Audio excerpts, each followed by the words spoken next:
One of your colleagues at cleveland.com, Browns beat reporter Dan Labbe, wrote 3 moves that the Browns should make next. We'll go through them and we'll talk about them. So get a deal done with Jadeveon Clowney was 1. Target another edge rusher in the draft was 2.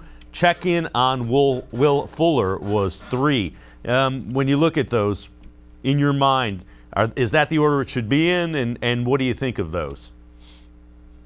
I would almost flip 2 and 3. I think Jadeveon Clowney, number 1, is obviously a must because of just how good he was, playing opposite Myles Garrett in 2021. It's clear those two complemented each other very well.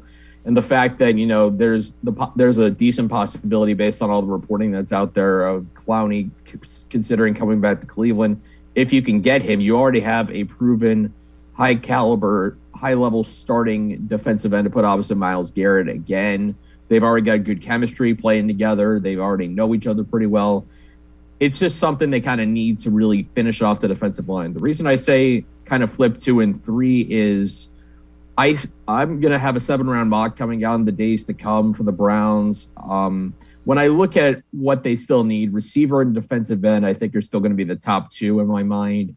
But with Deshaun Watson in tow, I think I would prioritize going for Will Fuller more, at least to me, because just there's chemistry with Deshaun Watson. You want a guy who knows how he works, knows how he operates, and just give him a security option so that, his transition, Watson's transition, from playing with the Texans, playing with the Browns is a little more seamless, and you can give him a guy who's got experience and, again, knows Watson well, because these receivers, by and large, are going to have to adjust to him. He's going to have to adjust to these receivers, making that process quicker by having one guy that there's really no adjustment period for is just going to make things happen quicker.